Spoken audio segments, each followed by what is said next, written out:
What's up, Miko? 101.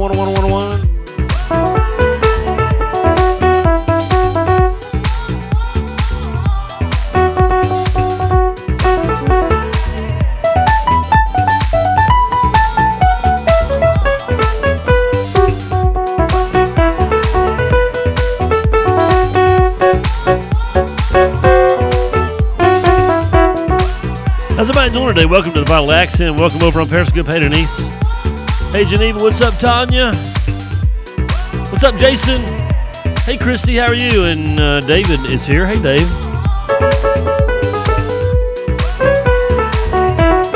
Good morning, Amanda. And a very special lady has just arrived. My wife is here. Actually planned to be on the show today, but things happen, so maybe tomorrow we'll get her on here. Hey, Pauline, good morning. Welcome in YouTube, welcome in Facebook, welcome in Periscope, all you lovely people here. Good to have you on the show today.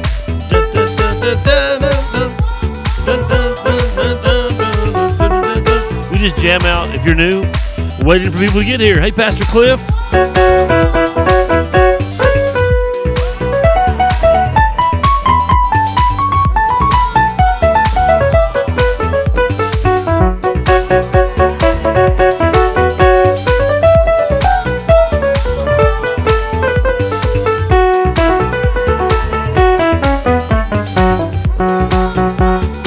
Show. We're going to start here in just in a couple seconds. We give people a little bit of time to get logged in. Today is number 548. 548. That is so crazy. What's up, Janine? Hey, Rita.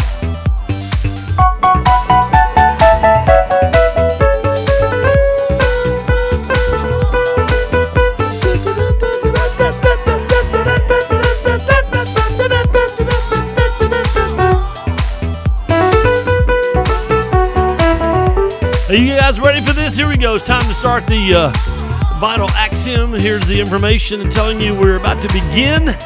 And then my ugly mug will soon appear. Get your children away from the screen and hide your eyes. May not be a lovely picture, so. How you guys doing today? Good to see you on the show. It is just a couple days before Thanksgiving, and I hope you're ready. My wife and I went to the store last night. She started to begin to buy all the products for us to make Thanksgiving. She's making banana pudding, and I love all y'all, but I love my wife's banana pudding the very best. She does some special things to it, like sour cream, and I know it sounds weird, doesn't it? But it's so delicious. And so we're everybody pumping up and getting ready for Thanksgiving. It's about here, and we are going to be doing that really soon. And we're glad you guys are on the show today. How you guys doing? Hey, let me tell you what I'm thinking about maybe next week. I'm thinking about doing Relationship Week next week. Hey, Amanda, what you doing? And I'm thinking about doing Relationship Week next week. I may do, I've been doing memes. If you follow me on Facebook or Periscope, I've been doing these memes called the Relationship Series, just basically talking about some simple truths about relationships, not just marital relationships, but, friendship relationships and stuff.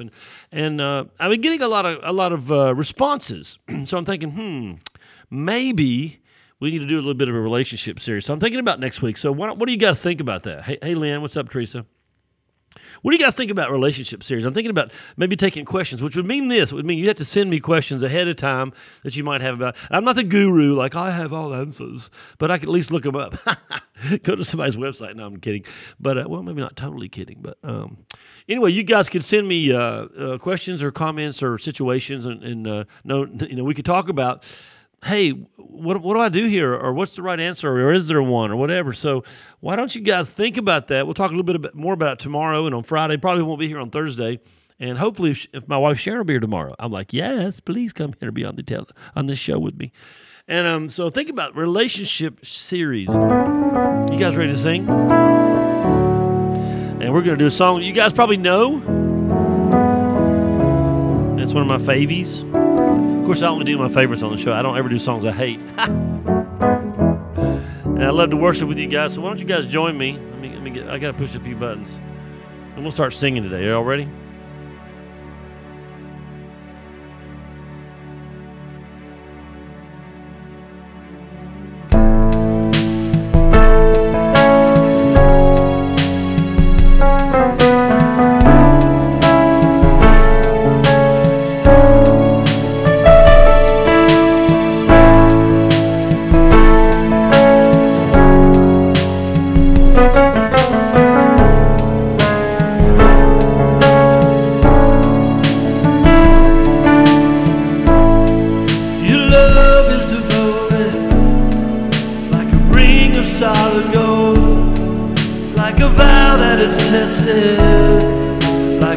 love that never old. Your love is enduring through the winter rain and beyond the horizon. With mercy for today, faithful you have been, faithful you will be. You pledge yourself to me, and that's why I sing your praise. Will ever be on my lips, ever be on my lips. Your praise will ever be on my lips, ever be on my lips. Your praise will ever be on my lips, ever be on my lips. Your praise will ever be on my lips. Oh, oh,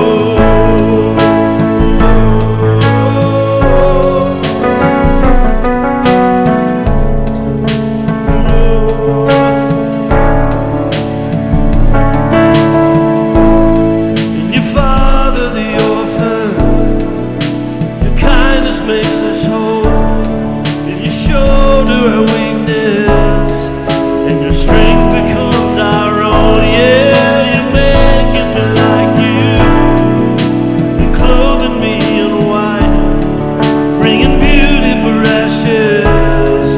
For you will have your bride, rid of all her guilt, rid of all her shame, and known by her true name. And that's why I sing your praise. Will ever be on my lips, ever be on my lips. Your praise will ever be on my lips, ever be on my lips. Your praise will ever be on my lips, ever be on my lips. Your praise will ever be. You will be praised, you will be praised. Angels and saints we sing, worthy are you, Lord. You will be praised, you will be praised. Angels and saints we sing, worthy are you, Lord. That's why I sing your praise. Will ever be on my lips, ever be on my lips. Your praise will ever be on my lips, ever be on my lips. Your praise will ever be on my lips, ever be on my lips. Your praise will, oh, your praise will ever be on my lips. Oh, I will offer up my praise to you, offer up my praise to you, Lord. I will worship you with all my heart, and offer up my praise to you. Oh, and I will praise you, I will praise you. As long as I have breath, I worship you, and I will love you, and I will love you. As long as I have breath, I will love you, Lord.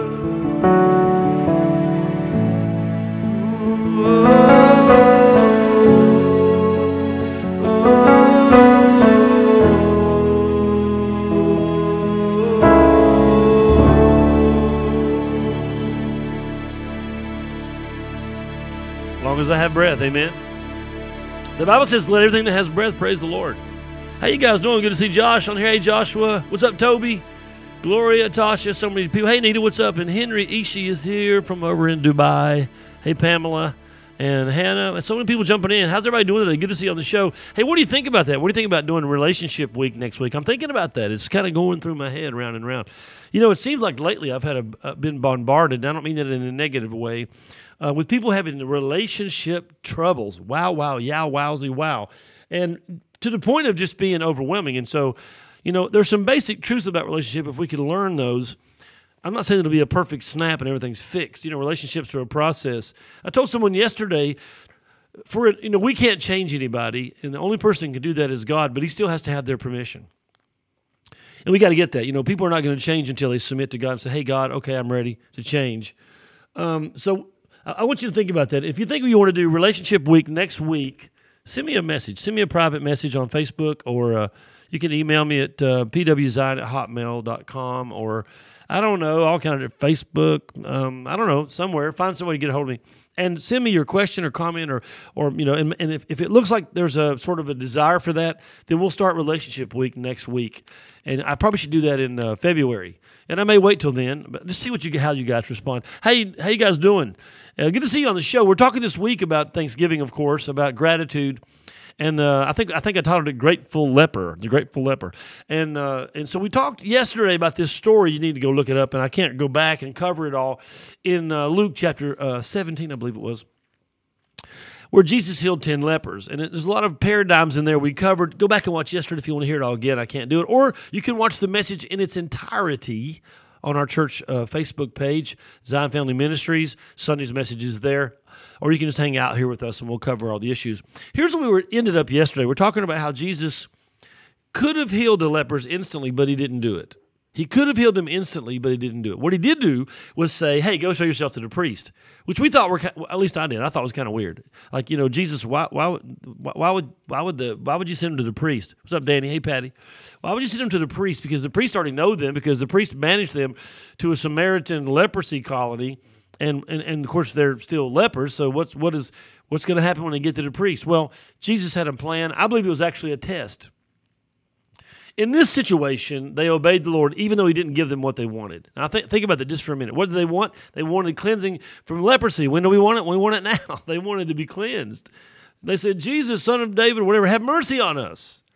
And he didn't do it. He said, just go to the priest and show yourself. I mean, it doesn't make a lot of sense, except Christ was giving them a test, which they sort of passed and sort of didn't. So my question yesterday, we ended with at the end of the show, was this. How do you respond when God doesn't give you the answer you want when you want it? It's funny how, I love all these protesters. What do we want? Something. When do we want it? Now. It's like, okay, cool. I love when they do that. Actually, I don't, it drives me nuts. But and we do that to God all the time. We go to God and say, okay, God, you got to do this. You got to do it right now, right this very second. And if you don't, you're not God. If you don't love me. All these things we do. And yet we see all kinds of examples in the Bible where God does answer prayer, but not how they want it or when they want it. Or, I remember a black church I was at one time, they said, God may not always be there when you want him, but he's always right on time. And at first I didn't like that. Hey, Sharon, what's up, Lee? I didn't like that at all. I was like, nah. Then I thought about it. I was like, well, it's kind of cool. It's kind of true. The reality is, there's God's timetable in mind. And when I think I need the Lord, it doesn't matter. It's when He knows the circumstance. So what is your response when God doesn't give you what you want when you want it? So we're going through these points, these parallels. The fifth point is, as they went. As they went. I want you to understand is that there wasn't a prayer line. You go to a meeting or a conference and you want to get prayed for and you want something to happen right then. Jesus didn't lay hands on them. He didn't put any spit in the mud and stick it in their eyeballs. He didn't ask them to stretch out their hands. All the things that we've seen him do with other people. He didn't do any of those things. He said, go show yourself to the priest. And as they were on their way to what? They were on their way doing what they were supposed to do as they went. As they went. God doesn't always answer how we want when we want. As they continued on their directed journey, their God-directed journey. Think about that just for a minute. When you get trouble and stuff in your life, do you always, hey, what's up? All the people, I see people jumping on Periscope too. Nix is on there, and thanks for the hearts over there. Here's the reality. God directed them on a journey. Here's my question for you. If God is not doing exactly what you want or how you're doing it, are you going to continue on your journey? Are you going to try to hold God hostage? I always think that's funny. Okay, God, I'm not going to do anything you ask me to do until you answer my prayer. That's not what these guys did. When Jesus said, go show yourself to the priest, you know what they did? They went and showed themselves to the priest. At least they were on their way. And while they journeyed, a miracle happened. What's up, John? So I want you to think about your life and think about that.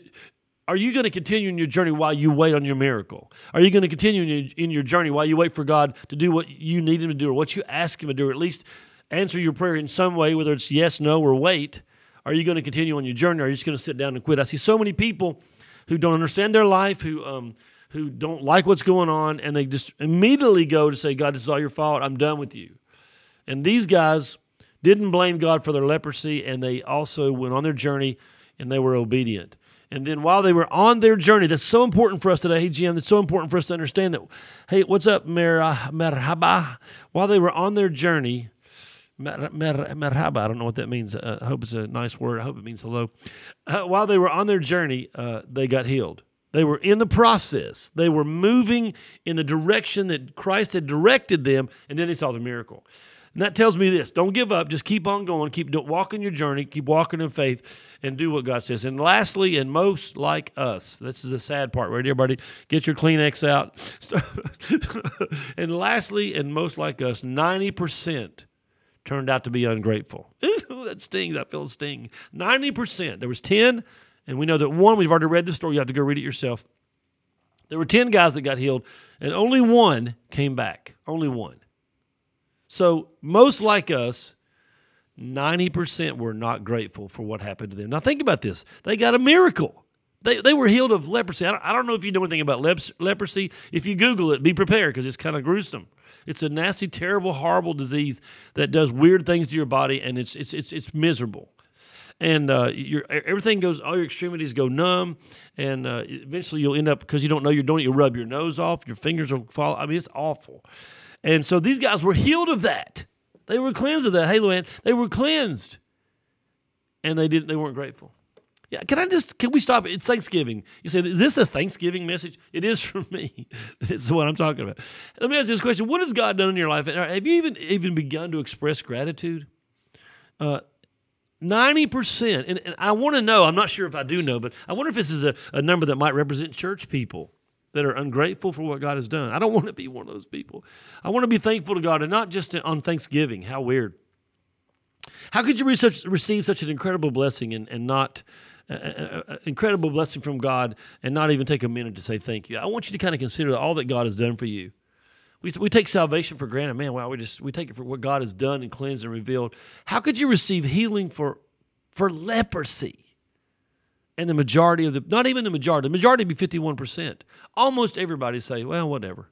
And one person come back and say thank you. That's so bizarre. This story is a reflection of our condition.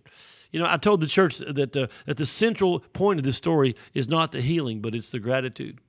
God has blessed us so amazingly, and we stay away from Him as they did. They stayed at a distance, and we refuse to be grateful. Are you keeping yourself at a distance from God, and are you walking in gratitude? It's really what this message is about. Help me be that one out of the 10. Amen, Henry. Amen to that. Help me be the one out of the 10 that goes back. And the funny thing is, he's a Samaritan man. That's what's even more important. Jesus said, and you're a Samaritan, because Samaritans hated Jews, Jews hated Samaritans. And I want to close with this today in the last couple of minutes. Here's what I wrote down in my notes. You can't see them, but they're flashing over here in my little keynote on my Mac. He became, the Samaritan, let me say it again, this one Samaritan man became the only, ready for these two words, grateful worshiper. Everybody say it with me? Say grateful worshiper. He became the only grateful worshiper. Grateful worshiper. And what do you mean? Well, first of all, the Bible says he came back and started to say thank you. He glorified God. He fell down at Jesus' feet and said thank you. So those are acts of worship, and those are acts of thanksgiving. They all received the same miracle, every one of them. Apparently, the remainder of the group were Jews, because we talked about him being a Samaritan means the rest of them weren't Samaritans. So you're the one Samaritan, Jesus says. So the Jews, who are most relationally connected to Jesus, had no gratitude. The only one that returned with grateful worship is the one that was the least likely to do that. That's pretty powerful. It says to me that the church and religious people and people that really should be really grateful aren't, and the ones that have the least reasons to be come running back. The central theme in this event is not the healing, but the gratitude. And we're going to pick up right here tomorrow. The central theme in this story, this is not a parable, it's a real story, it really happened. But the central theme for us is not the healing of the leprosy, but the expression of gratitude. And we learn a lot about gratitude. Here's a couple of things we learn, and we'll close. Here's what we learn. Number one, we learn that gratitude is expected. Jesus says, hey, where's the other guys at? Where's the other 9 guys? because he's pointing out that we should be grateful. Gratitude is expected. Then he says gratitude is appropriate. It's the right response. You ever have somebody you open the door for somebody and they don't say thank you? You're like, well, come on, man, be nice. Say thank you. I always say thank you very much. Sometimes gratitude's not given, but you know what? It's expected and it's appropriate to be grateful. And then we learn something else about gratitude. Gratitude reveals character. We'll pick up here tomorrow. Gratitude reveals character. Gratitude is an expression of worship. It's an expression of worship. Oh, so much good stuff here. You got to come back tomorrow. And I'll talk to you about why didn't the 10 come back. I'm going to give you some insight that you may agree or disagree with. So think about it today. Gratitude is expected, appropriate. It reveals your character. It's an act of worship. Okay, guys, love you guys. Good to have you on. Privyet, mój brat. Kagila. Regard. Thank you so much. Au revoir. Do svidania. Adios. See you later, alligator. I'm out of here, guys. Let's jam a little bit. You guys want to jam?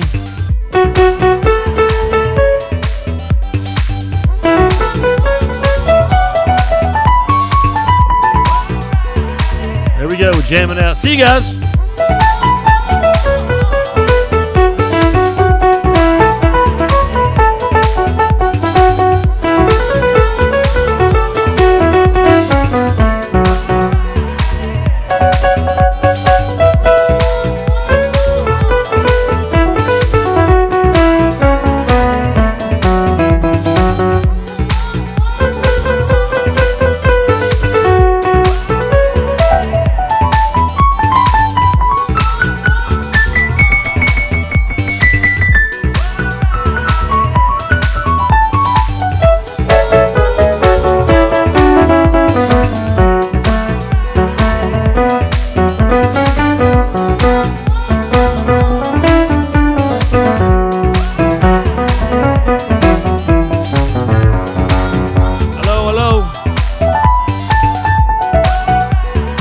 Great day. We'll see you tomorrow morning at 11:30 here on the Vital Axiom.